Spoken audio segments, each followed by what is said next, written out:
Hello guys, welcome to my YouTube channel arts students corner. आज हम लोग bricks beads and bones का part 4 पढ़ेंगे, जिसमें कि हम लोग ये जो 7 नंबर टॉपिक है सील स्क्रिप्ट वेट्स, इसको हम लोग आज कवर करेंगे।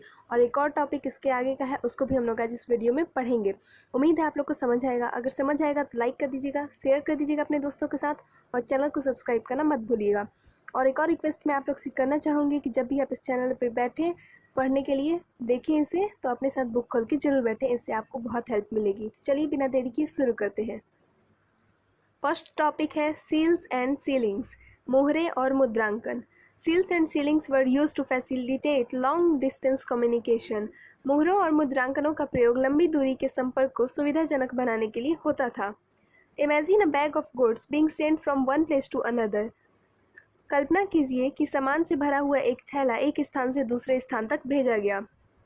Its mouth was tied with rope and on the note was affixed some wet clay on which one or more seals were pressed, leaving an impression. If the bag reached with its sealings intact, it meant that it had not been tampered with. This sealing also conveyed the identity of the sender. उसका मुख रस्सी से बांधा गया और गांठ पर थोड़ी गीली मिट्टी जमाकर एक या अधिक मोहरों से दबाया गया, जिससे मिट्टी पर मोहरों की छाप पड़ गई। यदि इस थैले के अपने गंतव्य स्थान पर पहुंचने तक मुद्रांकन अछून रहा, यानी कि उसमें कुछ छेड़छाड़ नहीं की गई, तो इसका अर्थ है कि थैले के साथ किसी प्रकार की छेड़छाड़ नहीं की गई थी। मुद्रांकन से प्रेषक की पहचान का भी पता चलता था। तो ये वो लोग यूज़ करते थे। जैसे अभी हम लोग किसी भी स्टैम्प वगैरह का यूज़ करते हैं, वैसे ही वो लोग मोहरों का यूज़ करते थे और गीली मिट्टी पे वो लोग लगा देते थे मुहर, और फिर वो बंद रहता था अगर वहाँ पे, तो समझ जाते थे कि हाँ, इसको बीच में कहीं भी छेड़छाड़ इसमें नहीं किया गया है। सेकेंड सब टॉपिक पढ़ते हैं, एन एनिग्मेटिक स्क्रिप्ट, एक रहस्यमय लिपि। Harappan seals usually have a line of writing probably containing the name and title of the owner. सामान्यतः हड़प्पाई मोहरों पर एक पंक्ति में कुछ लिखा है जो संभवतः मालिक के नाम व पदवी को दर्शाता होगा। ऐसा हम लोग अनुमान लगा सकते हैं, क्योंकि अभी हमें पता नहीं उसका मतलब क्या है। Scholars have also suggested that the motif, generally an animal, conveyed a meaning to those who could not read. विद्वानों ने यह सुझाव भी दिया है कि इन पर बना चित्र आमतौर पर एक जानवर अनपढ़ लोगों को सांकेतिक रूप में इसका अर्थ बताता होगा। Most inscriptions are short, the longest containing about 26 signs. अधिकांश अभिलेख संक्षिप्त हैं और सबसे लंबे अभिलेख में लगभग 26 चिन्ह हैं। Although the script remains undeciphered to date, it was evidently not alphabetical, with each sign stands for a vowel or a consonant, as it had just too many signs, somewhere between 375 and 400. और हालांकि यह लिपि आज तक पढ़ी नहीं जा सकी है, पर निश्चित रूप से यह वर्णमालीय तो नहीं है, जहाँ प्रत्येक चिन्ह एक स्वर अथवा व्यंजन को दर्शाता है, क्योंकि इसमें चिन्हों की संख्या कहीं अधिक है, लगभग 375 से 400 के बीच। और इतना हो ही नहीं सकता, बिकॉज 300 से 75 और 400 तो कोई याद रख ही नहीं सकता, और बार बार उससे वर्ड्स फॉर्मेशन तो हो ही नहीं सकता। It is apparent that the script was written from right to left, as some seals show a wider spacing on the right and cramping on the left, as if the engraver began working from the right and then ran out of space. ऐसा प्रतीत होता है कि यह लिपि दाईं से बाईं ओर लिखी जाती थी, क्योंकि कुछ मुहरों पर दाईं ओर चौड़ा अंतराल है और बाईं ओर संकुचित है, जिससे लगता है कि उत्कीर्णक ने दाईं ओर से लिखना आरंभ किया और बाद में बाईं ओर स्थान कम पड़ गया। Consider the variety of objects on which writing has been found: seals, copper tools, rims of jars, copper and terracotta tablets, jewelry, bone rods, even an ancient signboard.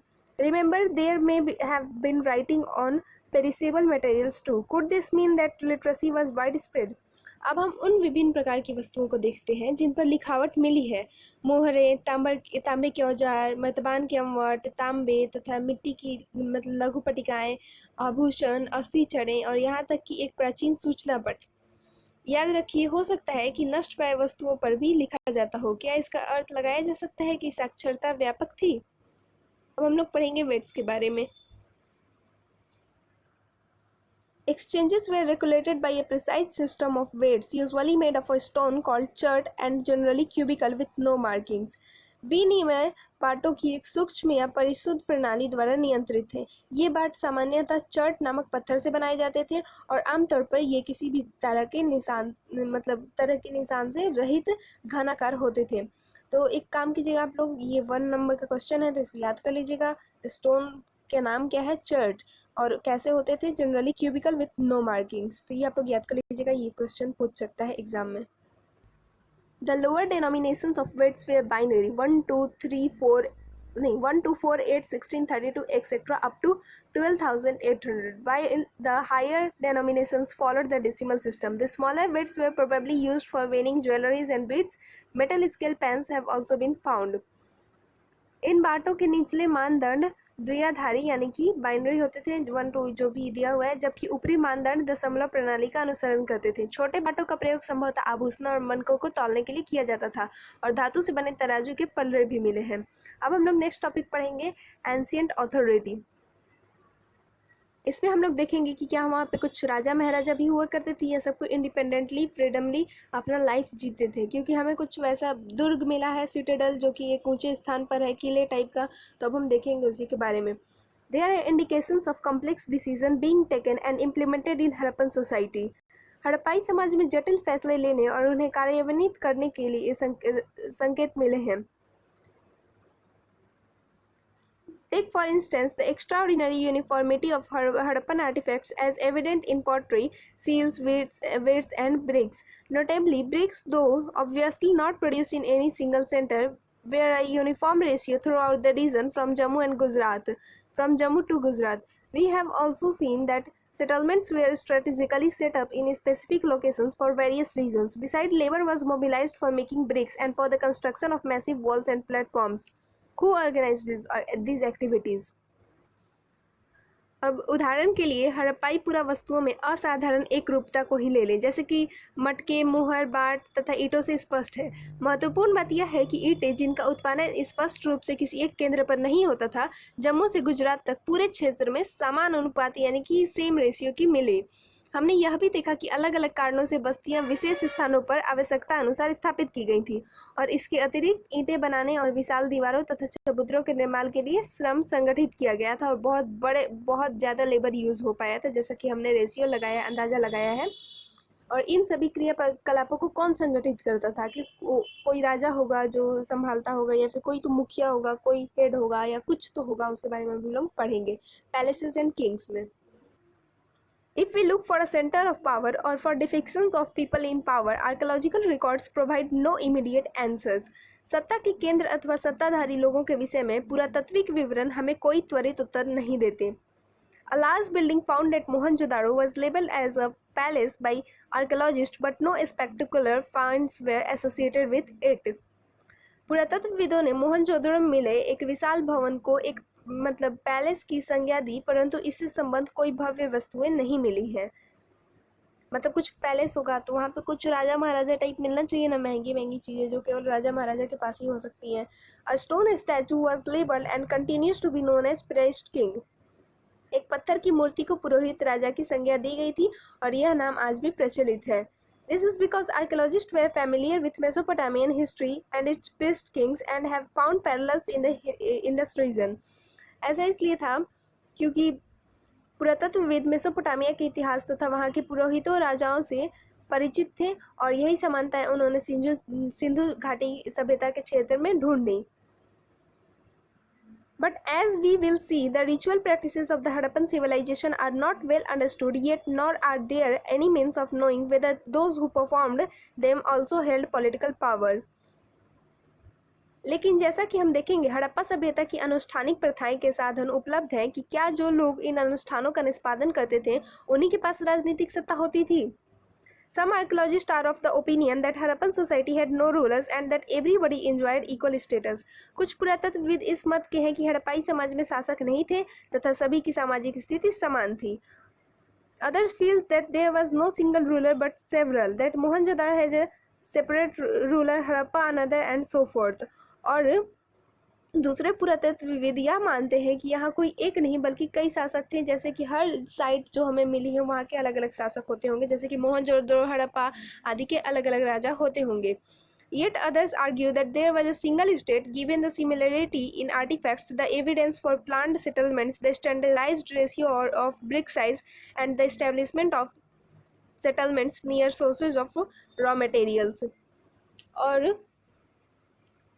कुछ और यह तर्क है, मतलब यह तर्क देते हैं कि यहाँ एक ही राजा था, जैसे कि पूरा वस्तुओं में समानताओं, नियोजित वस्तुओं के साक्ष्य या ईंटों के आकार में निश्चित अनुपात तथा बस्तियों के कच्चे सामान के स्रोतों के समीप संस्थापित होने से स्पष्ट है।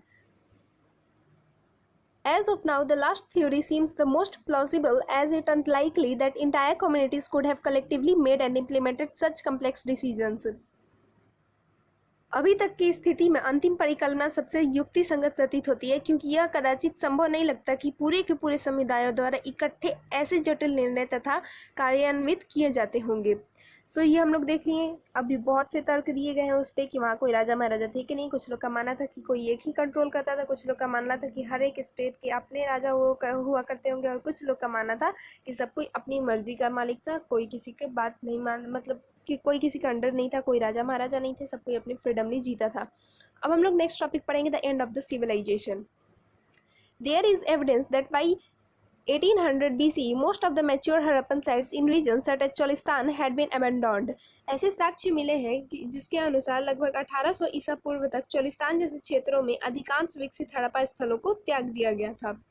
Simultaneously, there was an expansion of population into new settlements in Gujarat, Haryana and Western Uttar Pradesh. इसके साथ ही गुजरात, हरियाणा और पश्चिमी उत्तर प्रदेश की नई बस्तियों में आबादी बढ़ने लगी थी। जैसा कि हमने पढ़ा था कि अभी हम बीच मतलब मैच्योर हड़प्पन कल्चर के बारे में पढ़े, इससे पहले एक अर्ली हड़प्पन कल्चर भी था और एक लेट हड़प्पन कल्चर भी था, तो इसके बाद भी लेट हड़प्पन कल्चर आया होगा। In the few Harappan sites that continue to be occupied after 1900 BCE, there appears to have been a transformation of material culture marked by the disappearance of the distinctive artefacts of the civilisation, beads, seals, special beads. ऐसा लगता है कि उत्तर हड़प्पा के क्षेत्र में 1900 ईसा पूर्व के बाद भी अस्तित्व में रहे और कुछ चुने हुए हड़प्पा स्थलों की भौतिकी संस्कृति में बदलाव आया था, जैसे सभ्यता की विशिष्ट पुरावस्तुओं, बाटों, मोहरों और विशिष्ट मानकों का समाप्त हो जाना। मतलब बाद में लोग इसका यूज करना बंद कर दिए। Writing, long distance trade and craft specialisation also disappeared. लेखन, लंबी दूरी का व्यापार तथा शिल्प विशेषज्ञता भी समाप्त हो गई। In general, far fewer materials were used to make far fewer things. House construction techniques deteriorated and large public structures were no longer produced. Overall, artifacts and settlements indicate a rural way of life in what are called late Harappan or successor cultures. सामान्यतः थोड़ी वस्तुओं के निर्माण के लिए थोड़ा ही माल प्रयोग में लाया जाता था। आवास निर्माण की तकनीकों का ह्रास हुआ तथा बड़ी सार्वजनिक संरचनाओं का निर्माण अब बंद हो गया था। कुल मिलाकर पूरा वस्तुएं तथा बस्तियां इन संस्कृतियों में एक ग्रामीण जीवन शैली की ओर संकेत करती थी। इन संस्कृतियों को उत्तर हड़प्पा यानी कि लेट हड़प्पा और अनुवर्ती संस्कृतियां कहा गया, यानी कि successors culture. What brought about these changes? Several explanations have been put forward. These ranges from climatic change, deforestation, excessive flood, the shifting and or drying up of rivers to overuse of landscape. Some of these causes may hold for certain settlements, but they do not explain the collapse of the entire civilization. मतलब ये परिवर्तन कैसे हुए, इस विषय में कई व्याख्याएं दी गई हैं। इनमें जलवायु परिवर्तन, वनों की कटाई या अत्यधिक बाढ़, नदियों का सूख जाना या मार्ग बदल देना नदियों का तथा भूमि का अत्यधिक उपयोग सम्मिलित है। इनमें से कुछ कारण कुछ बस्तियों के संदर्भ में तो सही हो सकती है, परंतु पूरी सभ्यता के पतन की व्याख्या नहीं करती। बिकॉज ऐसा नहीं हुआ होगा कि पूरा प्रलय ही आ गया होगा कि पूरी की पूरी सभ्यता ही खत्म हो गई।